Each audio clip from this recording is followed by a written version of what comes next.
پہلا روزہ ہے، اور سچی طلب کی نشانی یہ ہے کہ ہم اس پہلے روزے سے ہی اپنے ارادے کو مستحکم کر لیں اور اس رمضان کو بھرپور طریقے سے گزارنے کا عزم کر لیں۔ تو رمضان کے بارے میں سوچنا، غور و فکر کرنا کہ یہ روزوں کا، راتوں کے قیام کا، قرآن پاک کی تلاوت کا، توبہ اور استغفار کا، کثرت ذکر کا، کثرت اذکار اور دعاؤں کی کثرت، اور پھر صدقات وغیرہ کی کثرت کا مہینہ ہے، تو ان سارے امور کی سوچ بھی ہو اور ایک ہمارے ذہنوں میں ترتیب بھی ہو، تاکہ ہم پہلے روز سے ہی اپنے عمل میں داخل ہو جائیں، کثرت سے قرآن پاک کی تلاوت کریں۔ یہ چیز جو ہے ایک سچی طلب اور حرص کی علامت ہوگی۔ تو آج ہم اس تیاری کے ساتھ اس مہینے میں داخل ہوں کہ ہماری طلب انتہائی شدید ہو، تڑپ ہو، جذبہ ہو، شوق اور ذوق ہو۔ ہم جو بھی عمل کریں، محنت کریں، تو اس قلبی ٹھوس بنیاد کی بنا پر کریں، ایک سچے عزم سے داخل ہوں، اور ایک تیاری آغاز امر سے ہی ہم پکڑ لیں، جو کہ قائم رہے رمضان تک۔ اور اگر رمضان تک اسی شد و مد کے ساتھ یہ شوق اور ولولہ قائم رہا، تو رمضان کے بعد بھی اللہ تعالیٰ اس شوق اور طلب کی حفاظت فرمائے گا۔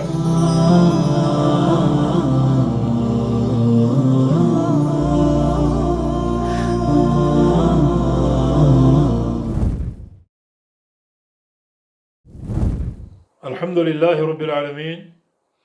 والصلاة والسلام علی اشرف الانبیاء والمرسلین، نبینا محمد وعلی آلہ وصحبہ واہل طاعتہ اجمعین۔ برادران اسلام، رمضان المبارک کی آمد ہے، اور جب یہ ہمارا پیغام آپ تک پہنچے گا تو پہلا روزہ ہوگا، اور آپ روزے سے ہوں گے، اللہ تعالیٰ قبول فرمائے۔ عمل کے آغاز سے ہی اگر جذبہ بیدار ہو اور تیاری کی راہیں کھول لی جائیں تو بڑی آسانی بھی ہوتی ہے اور توجہ بھی رہتی ہے۔ پہلا روزہ ہے، اور سچی طلب کی نشانی یہ ہے کہ ہم اس پہلے روزے سے ہی اپنے ارادے کو مستحکم کر لیں اور اس رمضان کو بھرپور طریقے سے گزارنے کا عزم کر لیں۔ وہ ساری عبادات جو رسول مقبول صلی اللہ علیہ وسلم ادا فرمایا کرتے تھے، ان عبادات کو جان کر انہیں اختیار کرنے کا پورا عزم کر لیں، اور یہ روز اول سے ہی، پہلی تاریخ سے ہی، بلکہ رمضان سے قبل سے ہی یہ جذبہ تیز تر ہو جانا چاہیے تھا، بجائے اس کے کہ عین وقت پر ہم تیاری شروع کریں۔ وہ تیاری زیادہ معتبر نہیں ہوتی۔ اس کو مثال سے سمجھیے، نماز کے لیے اذان ہو جائے تو کچھ لوگ جو اذان سنتے ہی اپنا کام بند کر کے بڑے وقار سے مسجد میں آتے ہیں اور نفل یا سنتیں ادا کر کے بیٹھتے ہیں، اللہ کا ذکر کرتے ہیں، اور پھر نماز قائم ہوتی ہے تو بڑی ایک سکینت، وقار اور توجہ کے ساتھ وہ نماز میں داخل ہوتے ہیں۔ اور دوسرا وہ شخص ہے جو اذان تو سن لیتا ہے مگر نماز کے لیے حاضر نہیں ہوتا، بلکہ بار بار گھڑی دیکھتا ہے، اور جو ہی اقامت شروع ہوتی ہے اپنی دکان سے نکلتا، بھاگتے دوڑتے وہ جماعت میں شامل ہو جاتا ہے۔ تو ان دونوں کی توجہ میں کتنا فرق ہوگا۔ جو پہلے سے موجود ہے، سنتیں پڑھ چکا، ذکر و اذکار میں مشغول ہے، اور اقامت ہونے پر جماعت میں داخل ہوتا ہے، اس کی توجہ کیسی ہوگی، اس کا اخلاص کیسا ہوگا، اس کا تفکر کیسا ہوگا، اور اس کی خشیت کی بنیادیں کیسی ہوں گی۔ اور جو شخص دوڑتے بھاگتے اقامت سن کر جماعت میں داخل ہو، اس کے خیالات کہاں ہوں گے، توجہ کس طرف ہوگی، اور اس کی خشیت کا عالم کیا ہوگا۔ یہ ہے استعداد العمل الصالح، کہ نیک عمل کے لیے پہلے سے بندہ تیاری کر لے۔ اور جو عمل شروع ہو رہا ہے، جو بھی اس کا خد و خال ہے، اور اس کے بارے میں جو بھی قبل اور بعد کے امور ہیں، ان پر سوچنا اور غور کرنا شروع کر دے، تو رمضان کے بارے میں سوچنا، غور و فکر کرنا کہ یہ روزوں کا، راتوں کے قیام کا، قرآن پاک کی تلاوت کا، توبہ اور استغفار کا، کثرت ذکر کا، کثرت اذکار اور دعاؤں کی کثرت، اور پھر صدقات وغیرہ کی کثرت کا مہینہ ہے، تو ان سارے امور کی سوچ بھی ہو اور ایک ہمارے ذہنوں میں ترتیب بھی ہو، تاکہ ہم پہلے روز سے ہی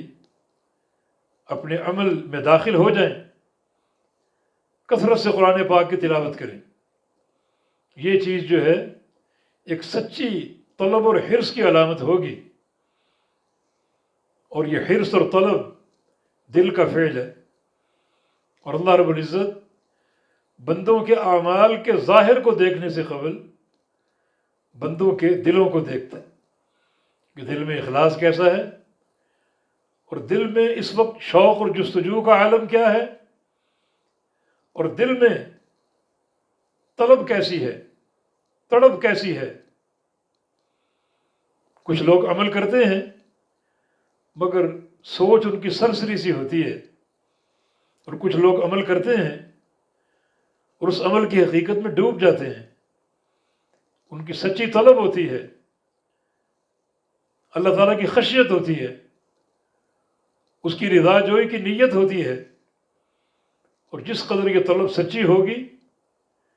اسی قدر رب رحمان اس عمل کو قبول کرے گا۔ دیکھیں، سچی طلب کے تعلق سے 2 مثالیں آپ کو دیتا ہوں۔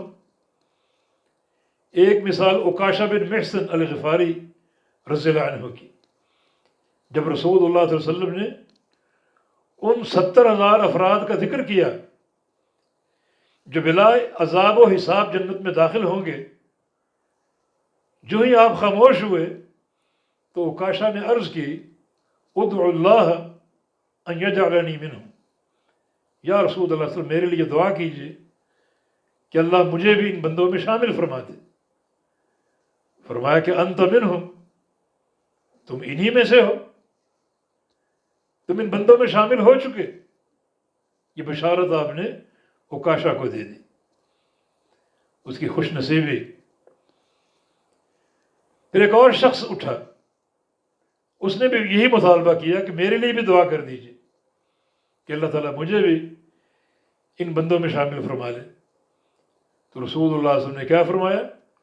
سابقہ کا بہا عکاشہ، عکاشہ سبقت لے گیا، عکاشہ نے آج بازی مار لی۔ اب کیا فرق ہے؟ دونوں صحابہ ہیں، دونوں ایک ہی مجلس میں ہیں،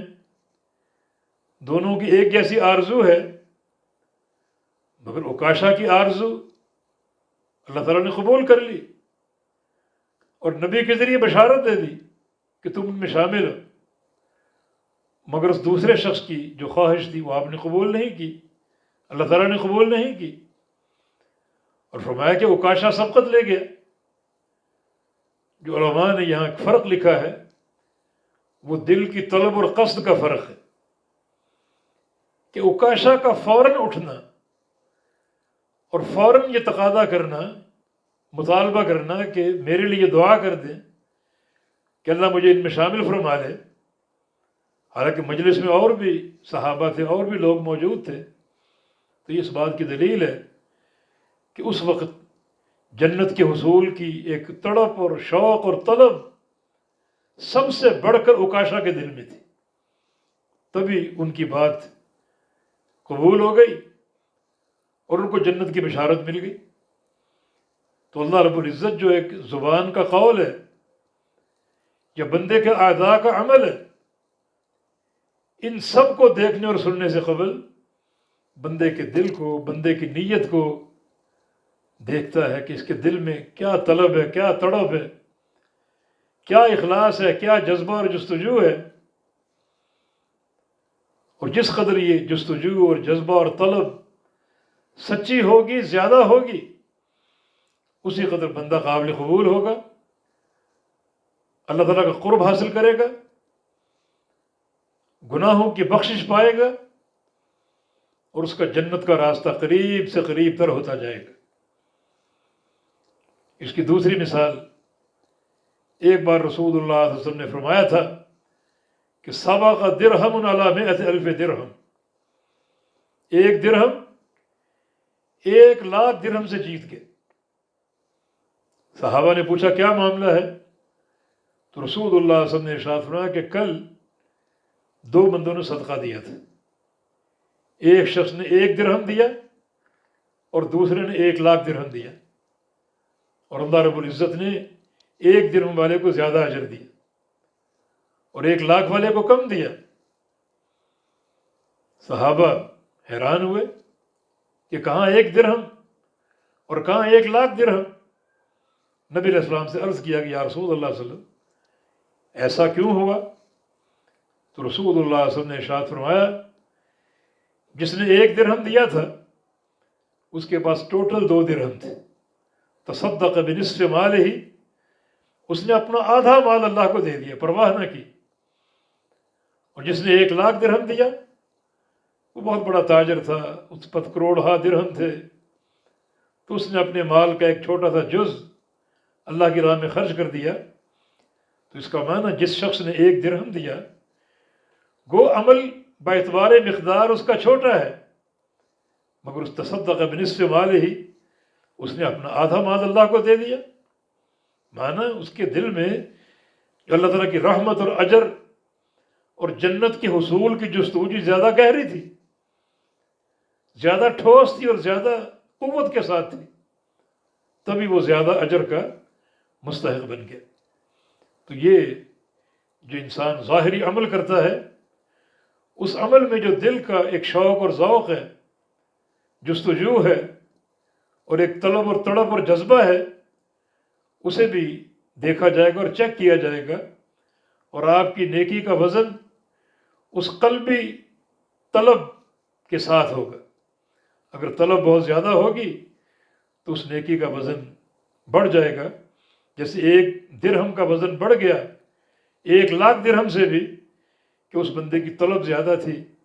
اور جو ایک جذبہ اور جستجو تھی اللہ تعالیٰ کی جنت اور اس کی رضا حاصل کرنے کی، وہ زیادہ قوت اور شدت کے ساتھ تھی، تو اللہ تعالیٰ اس کے 1 درہم کو اس طلب کے ساتھ تولے گا، اور 1,00,000 درہم والا اس کو بھی اجر ملے گا، ثواب ملے گا، بے تحاشا نیکیاں ملیں گی،